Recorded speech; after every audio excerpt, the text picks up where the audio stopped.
Hola, muy buenas a todos. Estamos en una emisión más de Reflejos del Arte y me encuentro aquí con Azucena Báez. ¿Cómo estás? Más que feliz. Yo estoy contentísimo, se ve en nuestro rostro. Sí. Porque hoy traemos un artista grandísimo que se sale de toda expectativa, que arrebasa cualquier parámetro y es un artistazo, ¿no? Claro. Hoy vamos a hablar de Michelangelo Buonarroti. Nada más, el gran... El dios del Renacimiento. Dios del Renacimiento. Divino creador. El divino creador. El divino creador. El divino, como lo llama Giorgio Vasari, pues su biógrafo, ¿verdad? Claro. Sí, hoy hablamos de Miguel Ángel, que, bueno, para dar un resumen, era escultor, sí, principalmente, pero era pintor también, pero era arquitecto también. Y además, poeta. Poeta, además, sí, también le poeta. Gustaba la poesía, sí. Y escribió poesía. Sí. Bueno, hoy hablamos de, como bien lo dices, Michelangelo Buonarroti. Y si quieres contarnos un poco de su vida, dónde nace. Claro, muchas gracias, sí. Mira, nace en 1475 en Caprese, que es en Arezzo. Ajá. Y es parte de la Toscana, ¿verdad? Muy cerca de Florencia. Va a vivir ahí un tiempo, se va a quedar huérfano de madre a los 6 años. Okay. Y su padre, que tenía un cargo público, su padre pues tenía 5 hijos, ¿verdad? Sí. Miguel Ángel era el segundo. Ajá. Y entonces lo deja al cuidado de su nana. Resulta que su nana era esposa de un hombre que se dedicaba a picar piedra. Bueno, y además la familia de Miguel Ángel tenía una cantera de mármol. Entonces él decía que desde pequeñito, con la leche de su nodriza, también iba ese amor por el mármol y la piedra. Oye, gracias a los padres, ¿no? Sí. O sea, fue lo mejor que nos Infancia es destino, infancia es destino. Infancia es destino. Exacto, sí. Sí, claro, y ahorita hablaremos que pues él iba a las canteras, ¿no? Y que ahí escogía el bloque, ¿no? El bloque, imagínate sí, lo sobre complicado. Todo en Carrara, ¿verdad? En Carrara. En Carrara. Y que bueno, tenía esta obsesión por la perfección, sí. él era muy exigente a sí mismo, él a veces no estaba tan orgulloso de sus obras, ahorita veremos de la que estaba, por así decirlo, más orgulloso era de La Piedad. Se cuestionaba, ¿verdad? Se cuestionaba mucho. Y además, esa misma perfección, sí. Hacía que no tuviera mucha paciencia, pues, con sus asistentes, con sus pupilos, con sus aprendices. No, y tenía una personalidad pesadita, ya el Miguel Ángel, porque imagínate, para ser escultor, agarrar el mazo es un trabajo... rudo. Muy rudo. Exacto. Era muy difícil de tratar y además yo leí por ahí que era muy mal hablado. Ah, mira. Pero bueno, sí. No me lo toquen a Miguel Ángel. No, ¿Qué tiene? No, Lo perdonamos todo. Absolutamente todo, ¿verdad? O sea, es el gran genio, el gran maestro del Renacimiento. Obviamente junto con otros, con Leonardo, con Rafael. Pero bueno, Miguel Ángel tiene un sitio aparte. Es que Miguel Ángel rebasa cualquier parámetro, o sea, de pronto dices tú, hay, bueno, unos artistas que pintan muy bien. Sí. Y él de repente esculpía y de repente pintaba y todo lo hacía excelente. Estamos en una época del Renacimiento, ¿no? Sí. Miguel Ángel, más o menos en el siglo XVI, ¿no? Que en el 1500 que es donde hace ya gran parte de su obra. Y nada más para decir rápido del Renacimiento, porque es un temazo también, sí, es un temazo. Vamos a hacer como 3 programas del Renacimiento, sí. Yo creo. O sea, podríamos hablar del David solo, podríamos hablar de la Capilla Sixtina solo, de la creación, o sea, exacto. De muchas cosas, ¿no? Sí. Pero el Renacimiento no copia, ¿no? El Renacimiento es reinterpretar las bases de lo clásico, renace el arte, ¿no? Griego, romano. Griego, romano. Sí. Y hay una palabra que yo aprendí en una clase, que me la dijo un maestro, que está en italiano, que resume muy bien lo que es el movimiento del Renacimiento, que es la renovatio vetustati, que es renovar lo antiguo, ¿no? Básicamente ese es el resumen del Renacimiento. No sé qué te parezca a ti el movimiento. Sí, creo que lo has dicho muy bien. Y además es pues volver a darle el rol preponderante al ser humano. Al ser humano, por eso también se conoce también el humanismo, ¿verdad? Es decir, es el ser humano al que vemos aquí en todo su esplendor, en toda su gloria. Idealizado finalmente, como vamos a ver en el caso de Miguel Ángel. Pero rompe un poquito con toda esta tradición religiosa bizantina. Que era, pues, evidentemente tenía que ver con la religión, pero eran pues muy pudorosos, podemos decirlo de esa manera, o muy cuidadosos, y acá ya el Renacimiento es el ser humano, como lo dijiste, en el centro, ¿no? Sí, rompe un poco, ¿no? Y que bueno, se va a llevar el honor y el prestigio de los mecenas, ¿no? Que ahorita hablaremos muy bien. Sí. Y también yo quería mencionar algo que fue discípulo de Ghirlandaio, sí, ¿no? Y que destacó en la escultura, el niño Miguel Ángel, Ajá. Y que captó la atención de Lorenzo de Medici, ¿no? Que sería su mecenas más importante. Claro, ¿no? Que sí, es decir, el taller de Ghirlandaio, que eran los hermanos, Domenico el más conocido, aprende de pintura y aprende también de la pintura mural, ¿verdad? De los frescos. Pero está poco tiempo en este taller cuando de pronto pues empiezan a buscar para los Medici. Sabemos que es esta familia pues de banqueros, de gobernantes de facto de Florencia, y empiezan a buscar quiénes eran los alumnos más destacados, los más brillantes, y por supuesto ahí estaba Miguel Ángel, ¿no? Obvio, sí, obvio. Bueno, pasamos a la escultura, ya, gran tema. Directamente. Él se consideraba principalmente escultor. Él decía, era su vocación principal, Él era escultor. Aunque era buenísimo en lo demás, ¿verdad? Era genial en lo demás, pero era principalmente escultor. Amaba esta rama, ¿verdad? Del arte. Sí, y antes de pasar a las esculturas, yo quiero mencionar algo que también aprendí en una clase, me la dijo un maestro también. Sí. Que le mando un saludo, bueno, ya que estamos aquí. Le mando un saludo a mi maestro Jaime, que él me enseñó, cuando estaba en intercambio me enseñó el Renacimiento. Sí. Y habló mucho de Miguel Ángel. Y bueno, él decía que Miguel Ángel vio la escultura de Laoconte y sus hijos, que va a aparecer. Sí. Que es más o menos del 30 antes de Cristo. Es impresionante que del antes de Cristo sea una escultura de esa maestría. Y él le inspiró mucho. Él se inspiró mucho de esta escultura. Dijo, ¿qué estamos haciendo? ¿No? Un poco también nace de ahí el Renacimiento, porque se supone que el arte va a renacer de nuevo. Claro. Dijo, ¿qué estamos haciendo? O sea, si esto lo hacían el 30 antes de Cristo, tenían esta maestría, ¿no? Que lo pueden ver en la escultura, es una de las mejores esculturas que existen, es de mis favoritas. Es muy dramático, ¿verdad? Es muy dramático.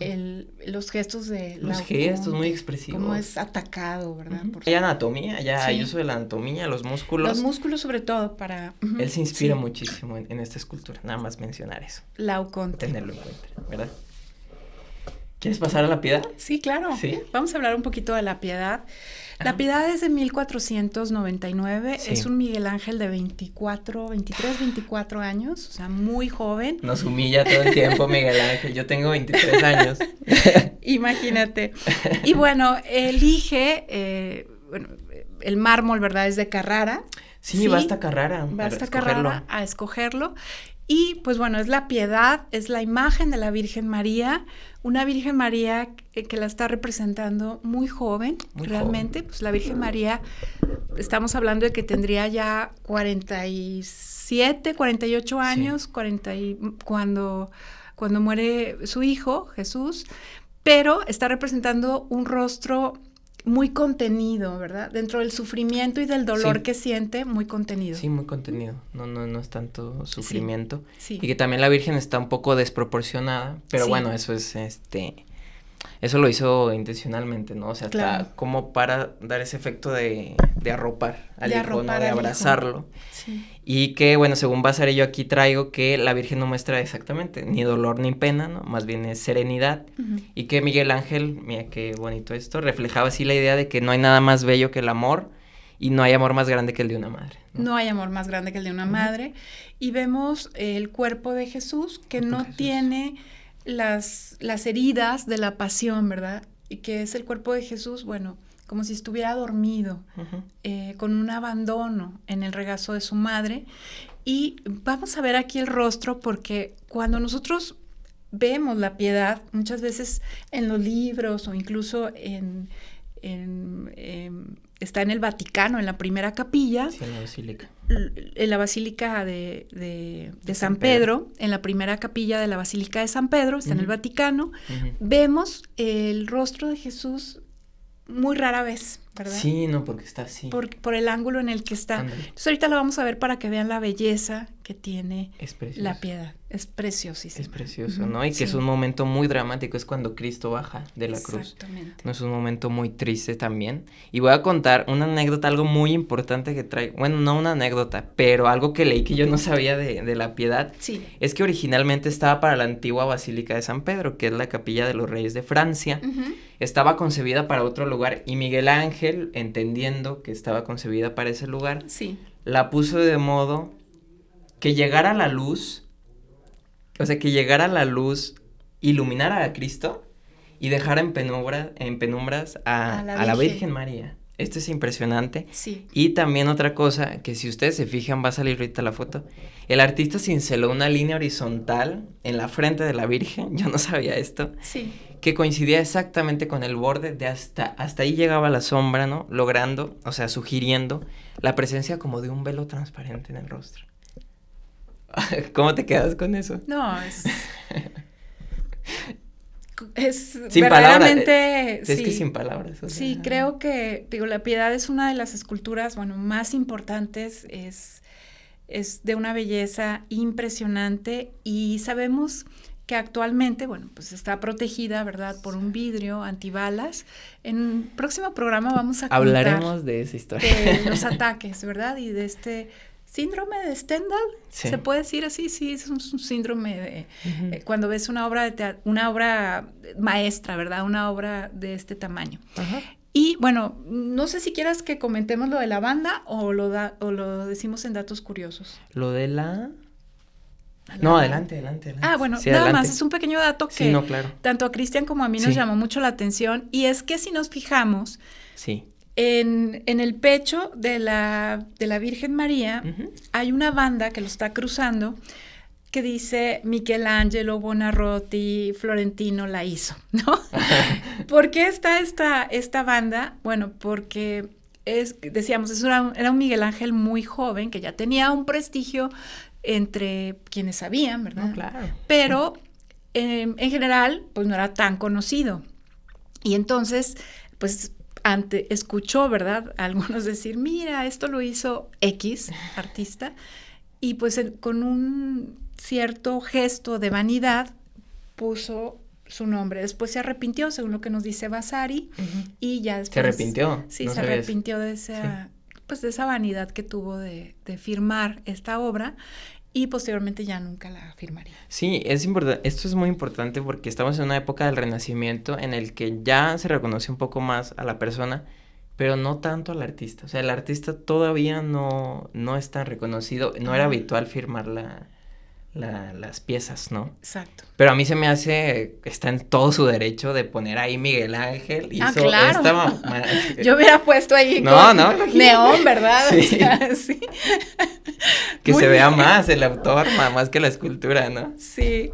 Bueno, sí, es muy importante, esa es la única escultura que firmó. Ya nada más para concluir, bueno, es el lamento de la Virgen María, y después hará otras esculturas de la Piedad, ¿verdad? Ya hasta el final, incluso ya enfermo, ya pasando los 86, vivió 88 años, bueno, seguirá haciendo estas esculturas de la Piedad, será un tema pues muy cercano a él, a su interés, aunque esta primera pues fue una comisión, ¿verdad? Fue una comisión por parte de embajadores. Todos eran encargos, franceses. básicamente. Sí. Todos y eran al último pues seguirá haciendo la Piedad, ya por su cuenta. Por su cuenta, ¿verdad? Incluso hay una escultura, no recuerdo el nombre, pero es una de las últimas que hizo, que incluso esa está medio moderna, Esa está medio moderna. No sé el nombre, pero saldrá. Muy bien. Bueno, nos pasamos al gran David. Wow, aquí lo tenemos. Aquí Cristian trajo al David. Aquí desde Florencia. Desde Florencia. Desde la galería de la Academia. No, están bien caras los David. Pero bueno, aquí tenemos el David de 1504. Sí. 5 años después de la Piedad. De la Piedad. Y que esto también es muy interesante, hay una historia detrás, que esta obra estaba para la Catedral de Santa María del Fiore, que estaba afuera, originalmente estaba afuera, ¿no? Dijeron, no, afuera no, o sea, imagínate ahí los pájaros y no, hombre. Sí. Entonces la metieron. Este bloque estaba hecho por un escultor que era Agostino di Duccio, ¿no? 3 años después renunció a la tarea, dijo, no, yo esto se sale de mis capacidades. Él iba a hacer originalmente una escultura con ese bloque, ¿verdad? Ándale, sí. iba a ser ese bloque. Sí. Entonces quedó casi 40 años ahí. Ahí. Ajá. Sí. Quedó casi 40 años ahí. Entonces un joven escultor de 24 años, o 26 creo, o 24. Tenía 20, bueno, cuando la terminaron es en 1504, ¿verdad? Tenía 29 cuando la terminó. Tenía 29. Y duró un par de años. Duró un par de años esculpiéndola. Exacto. Bueno, fue un jovencito, dijo, yo sí puedo hacerla. Sí. No, no, sin necesidad de añadirle más piedra al bloque. Y bueno, esto es importante, ¿no? Porque pues era una escultura abandonada. Exacto. Era un bloque abandonado. Sí. Y ya Miguel Ángel finalmente, lo terminó, ¿no? Lo terminó, exactamente. Vemos, bueno, pues evidentemente es el personaje bíblico de David, ¿no? Que está previo a enfrentarse a Goliat. Claro. A gigante. Entonces es una innovación, porque vemos otras esculturas y otras representaciones de David, donde está incluso la cabeza de Goliat por un lado, ¿verdad? Sí. Ya cuando es muy diferente, es muy diferente al David de Donatello, que lo vamos a ver. Es un David que no es el muchachito que nos imaginamos en la Biblia, sino que representa a un hombre joven, musculoso. Fuerte. Y bueno, la mirada la estamos viendo aquí, pero la vamos a ver más de cerca. Es impresionante. El gesto, ¿no? El entrecejo. Me voy a enfrentar a un gigante, verdaderamente. Sí. A propósito de que ya nombraste el rostro, yo traigo una cita que dice, a la tensión de los músculos se une el rictus de la nariz, que sugiere una respiración contenida, y las venas en relieve por las que parece correr la sangre, venas, sí. ¿no? La intensa expresión de sus ojos, penetrante y llena de ira. Exactamente. ¿Sabemos dónde está esta escultura? Sí, está en Florencia, está en la Galería de la Academia. Anteriormente estaba, como dices, afuera, en la Plaza de la Señoría. Hay pues dieron ya una copia. Una réplica del David, ¿verdad? Y más o menos a finales del siglo XIX, principios del XX, se hace este cambio, pues para proteger precisamente la estatua del David, que tiene mucho que ver con la identidad del pueblo florentino. Claro. ¿No? Claro, sí, y el David de Donatello también es un David, él está mucho más chiquito, sí, ¿no? Pero es de que Florencia, pues, o sea, como que está... El orgullo de Florencia, ¿no? Florencia, de decir, tenemos una ciudad claro. imponente, hemos sido atacados, ha habido conflictos, pero Exacto. Tenemos una ciudad que es una... joya, ¿no? Exactamente. Sí. Va a aparecer una imagen de la inmensidad de la escultura, que se ve ahí una mujer así que la sí, como que la toca, para que se vea la inmensidad. La inmensidad, porque aun cuando estamos ahí, no se percibe tanto lo grande que es hasta que vemos estas comparaciones. ¿Verdad? Y que esta escultura, un poco el proceso creativo era subirte en andamios y con el martillo y el cincel y darle así con fuerza. Claro. Y al final encuentro un detalle, parece piel, de verdad, es tan exquisito todo. Sí. Y si quieres pasamos a los detalles. Claro. Los detalles del David. Vamos a ver los detalles del David. Los detalles del David. Que bueno, hay un perfecto uso de la anatomía humana, ¿no? Hay un perfecto uso de la anatomía humana. ¿Por qué? Perdón, no, por dime, la interrupción. Dime. Desde muy joven, Miguel Ángel se interesa por la anatomía humana y va a tener conocimientos de primera mano. ¿Por qué? Le va a pedir a unos monjes que tenían un monasterio y un hospital en el monasterio si le daban permiso de diseccionar los cadáveres. Sí, claro. Entonces es un conocimiento hasta profundo. Sí, profundo. Sí. Sí, la definición de cada músculo en tensión van a ir saliendo imágenes de los detalles, pero el cuello, ¿no? El cuello, las venas. Las venas, los huesos de las manos, o sea, parecen huesos reales. O sea, yo te juro que veo la imagen y luego de repente veo mis huesos propios y digo, no, es que parecen huesos reales. Sí. Y está un poco de perfil, ¿verdad? O sea, está de perfil. La altura es de más de 5 metros, un poco más de 5 metros. Enorme. Y bueno, pues es una sola pieza. De mármol lo que nos impacta. Es impresionante. Y bueno, no sé si decirlo aquí en este momento, pero adelante. Me parece muy bello cómo Miguel Ángel veía esa pieza de mármol y decía, yo sé lo que está ahí. O sea, ya está ahí esta figura. Ya está ahí la Virgen, ya está ahí el David, ya está ahí el Moisés. Yo solamente tengo que quitar. Liberar esa figura. Exactamente, traigo así, bueno, es entre cita y no. Sí. No, sí. Qué bueno que lo dices, sí. Porque él decía que exactamente una escultura se hacía retirando el mármol sobrante, ¿no? Y que la tarea del escultor era liberarlo, pero que la figura ya estaba ya dentro. Estaba ahí. Lo único que escribí cuando leí esto es maestro. Un maestro. Maestro, genio, divino. Sí. Y bueno, pues evidentemente no es fácil la tarea ni del pintor ni del escultor. ¿Por qué? Porque estamos hablando, cuando hablemos de la pintura mural, ¿verdad? Sí. Pues de los andamios que se necesitan y lo mismo una escultura de este tamaño, ¿no? De estas dimensiones. Y sí, nada más para terminar ya con el David, a todos les impresionó que al joven escultor cómo comprendía la anatomía humana. Cómo era posible que un jovencito comprendiera tan exacto la anatomía humana. Exacto, sí. Muchas gracias. ¿Qué otra escultura tenemos acá? El Moisés. El Moisés, es que una mejor, casi mejor que otra, sí. Una mejor que la otra. O sea, personaje bíblico muy importante. De hecho, en la Biblia lo dice, ¿verdad? Bueno, lo sabemos por la Biblia. Dios le hablaba cara a cara a Moisés. Ok. O sea, nada más, ¿verdad? O sea, es decir, el Moisés va a ser una de las esculturas de las 40 que se planean en un inicio para la tumba del Papa Julio II, que fue un papa, pues, bueno, evidentemente muy importante. Y un mecenas muy importante. Y un mecenas muy importante, y bueno, tenía sus propios retos, ¿verdad? Con la reforma y demás. Después hubo, o sea, ya había como esta idea, ¿verdad? De cambios en la iglesia. Ya después vamos a ver qué pasa después con la reforma, pero el Papa Julio II quería un mausoleo, quería una tumba para él, y el Moisés iba a ser una de estas esculturas. Una de estas esculturas, y que, bueno, es muy bien como tú dices, es la tumba se encuentra en la Basílica de San Pietro in Vincoli. Ajá, in Vincoli. Exacto, perdón. En Roma, y es una iglesia donde están las reliquias de unas cadenas con las que apresaron a San Pedro en Jerusalén. Sí. Y está muy cerca del Coliseo Romano. Está cerca del Coliseo Romano, y bueno, es una iglesia importante por eso, y tenemos ahí la escultura del Moisés. ¿Qué resalta de la escultura del Moisés? A ver. Bueno, ya lo tocaste ese punto. Sí. Si observa usted con atención, en el antebrazo, ¿no? Bueno, sujeta con la mano derecha la tabla de los mandamientos, ¿no? Sí, las tablas de la ley.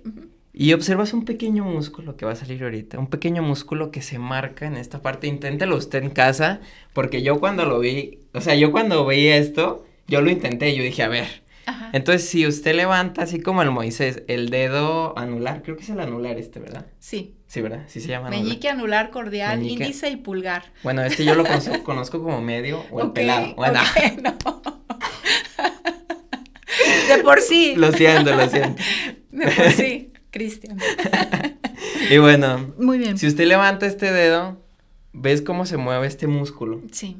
Wow. Este es el músculo que está marcado porque se mueve, porque es el dedo que tiene así Moisés.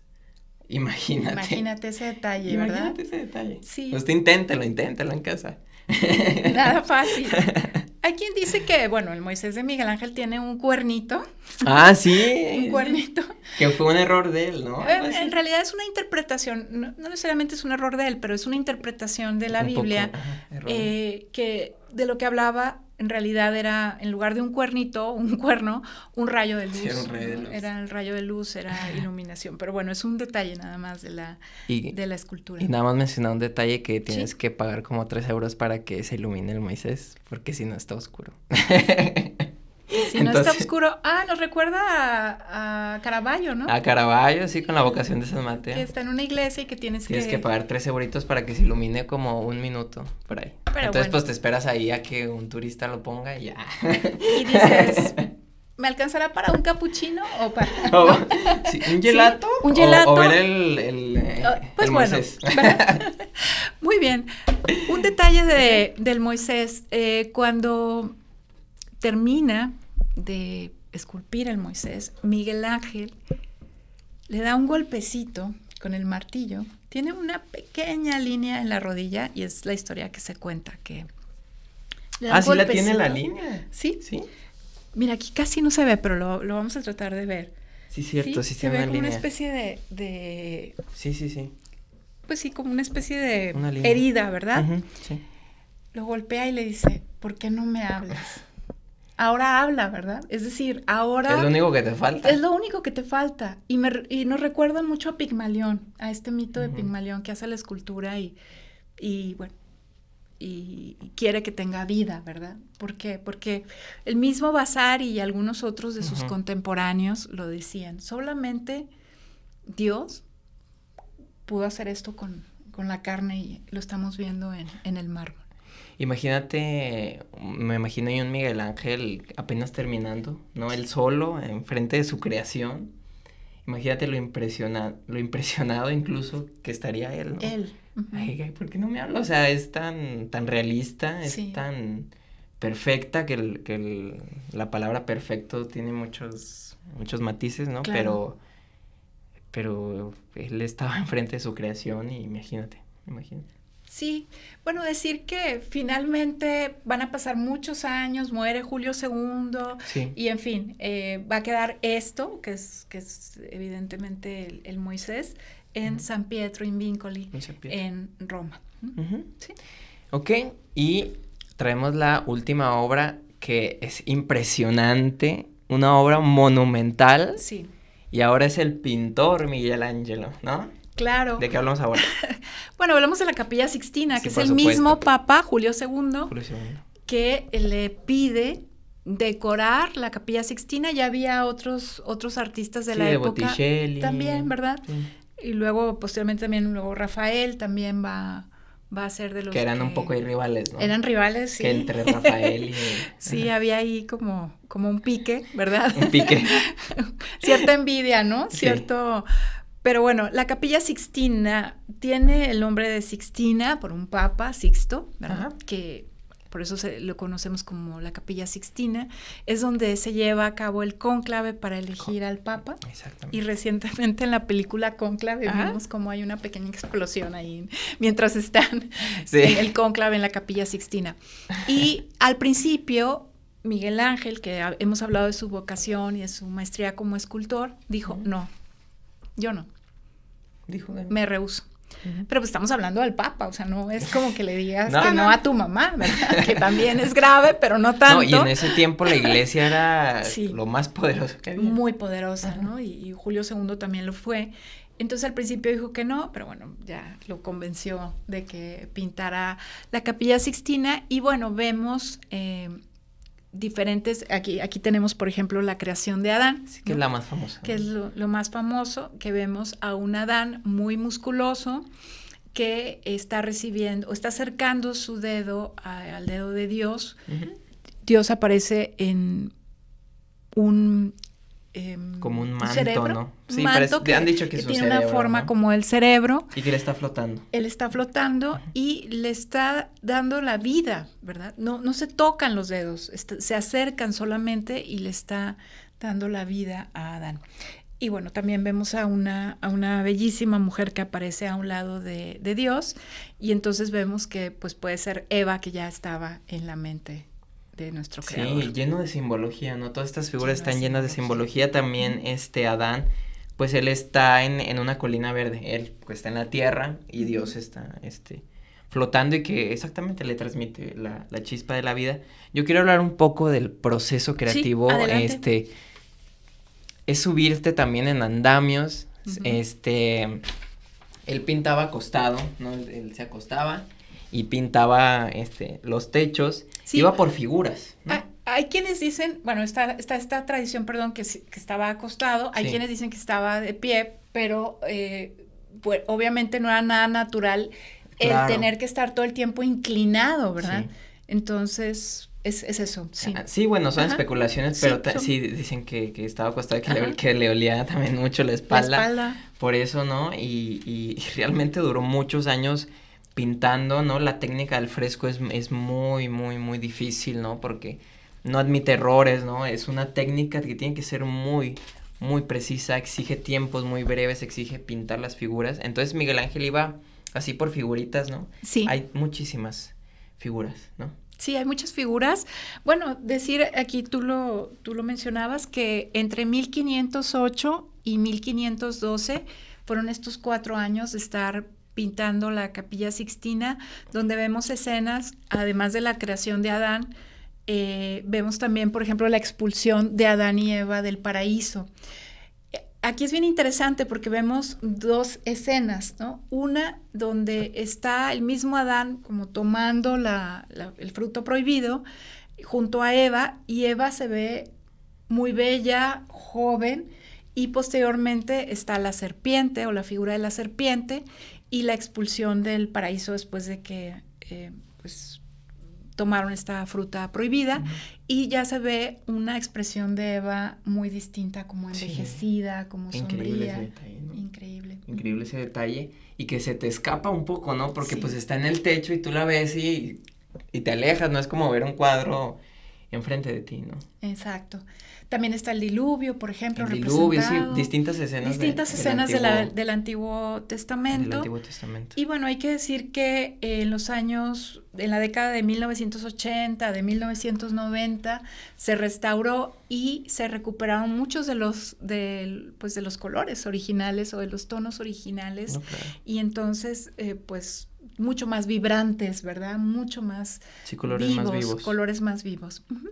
Imagínate lo que debió ser eso justo cuando lo terminó de pintar, los colores originales vibrantes, imagínate. Sí, no, Vasari dice que cuando entró el público a ver la Capilla Sixtina, bueno, cuando estuvo terminada la bóveda, ¿verdad? Ajá, la bóveda de la Capilla Sixtina, pues fue un asombro y una reverencia para Miguel Ángel, ¿verdad? Claro. Y además para Dios, es que eso es lo interesante, ¿no? De cómo nos comunica el arte de Miguel Ángel la grandeza de Dios. Sí, claro. Ok, exactamente, primero hizo la bóveda, ¿no? Sí, primero hizo la bóveda. Y 20 años después hizo el juicio final. El juicio final. Aquí nos ha estado acompañando todo este tiempo. En el altar, ¿verdad? Sí, en el altar. Que es el juicio final en 1533, ¿no? Sí. 1533, vemos en la parte central, digamos, obviamente en el cielo, ¿verdad? Sí. Está un Cristo, está Jesucristo, que es el juez, y que además no aparece barbado, ¿verdad? Es una representación diferente de Cristo. Sí, y que todos son muy musculosos, todas las figuras. Todas las figuras son muy Parece un gimnasio. Sí, exacto, como para hablar de una perfección humana, como para hablar de esta belleza humana que también representa los valores y la belleza espiritual. Sí. Claro, y que esta desnudez también creó mucho escándalo en Cardenales, por ahí hay una historia que ahorita la contaremos que es muy graciosa. Bueno, yo leí una cita que dije, bueno, no están bien los desnudos en semejante lugar que enseñan sus cosas. Sí, bueno. Decían que mejor estuvieran en una taberna, ¿no? Sí, bueno, hay que entender un poquito el contexto. Pues las mentalidades, ¿no? La mentalidad de la época, sí. El fresco incluye casi 400 figuras. 400. ¿Qué nos quieres hablar de que es un poco, brinca manierismo, ¿no? Ya, un poco. Sí, realmente pues estamos hablando de Miguel Ángel como un artista del Renacimiento, pero también podemos decir que en el juicio final ya se empieza a vislumbrar el manierismo como este estilo del arte, un poco como el Greco, ¿verdad? Con las figuras alargadas, con otras tonalidades, con otras intenciones, pero sí, ya se empieza a vislumbrar el manierismo en el juicio final. Y vemos aquí un autorretrato que se hizo del que va a salir la imagen, ¿no? Sí. Que a mí me parece hasta un poco, pues hasta melancólico, ¿no? Cómo se pone, ¿no? Entre estas figuras enormes y impresionantes, cómo se retrata él. Sí, realmente no hay muchos retratos ni autorretratos de Miguel Ángel. Sabemos, por ejemplo, que cuando era muy, muy joven, que era estudiante todavía, que era aprendiz, pues sabemos que un compañero le rompió la nariz, entonces que tenía un poco la nariz achatada, ¿verdad? Sí. Y aquí lo vemos que él mismo se está retratando en el juicio final como un personaje, como un pellejo, como una especie de... Sí, un pellejo. Pues nada más un pedacito de la piel, ¿verdad? Sí.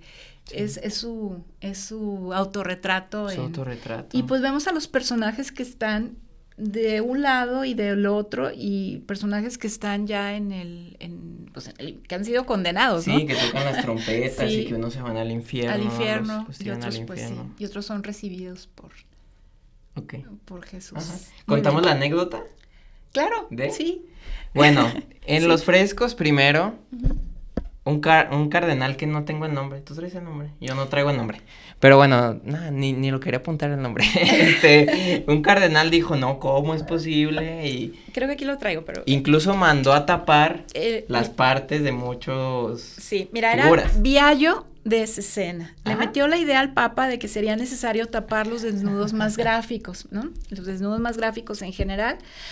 Y le pidieron bueno, ¿qué había pasado? Que en el Concilio de Trento, ordenaba que no hubiera desnudos en sitios religiosos, sí, ¿verdad? Pero pues ya era muy tarde, ¿no? Porque ya estaba aquí. Entonces, pues bueno, Biagio de Cesena le mete la idea al Papa, Paulo III, ¿sí? Ya no era Julio II, ya había pasado el tiempo, ¿verdad? Ya era Paulo III, de que había que tapar. Aquí ya había muerto Miguel Ángel, pero uno de sus amigos, incluso discípulos, que era Volterra, ¿no? Que él hace una escultura del busto de Miguel Ángel después, él pues le va a poner algunos paños, telas, bueno, pintadas, ¿verdad? Para tapar sobre todo lo más gráfico, y a él le van a poner el sobrenombre o mote de Il Braghetone. No sabía. ¿Qué quiere decir? Es el que pone las bragas, ¿no? Los calzones. Imagínate. Il Braghetone. Sí. Bueno, Miguel Ángel se puso furioso. Sí. Furioso de esto. Dijo, ¿cómo es posible? Bueno, más bien porque de Cesena desde antes ya estaba señalándolo. Lo del Braghetone es después de la muerte de Miguel Ángel. Okay. Pero bueno, así es. Cesena ya estaba desde antes señalándolo. Sí, exactamente, es a lo que voy. Él cuando la mandaron, o sea, eso, que se quejó con el Papa, se puso furioso. Y bueno, 20 años después lo retrata en el juicio final, que va a salir la imagen, que le pone orejas de burro y una serpiente, mordiéndole, pues, ahí abajo, ¿verdad? Los genitales. Los genitales. Y hay una, no la traje, pero el cardenal se fue a quejar con el Papa, dijo, no, ¿cómo me pintó aquí? Claro. Y luego, me dio mucha risa. Sí, a mí también. El padre le dijo, mire, yo soy el Papa, si usted lo mandan al purgatorio, pues yo sí puedo hacer algo, yo sí puedo sacarlo.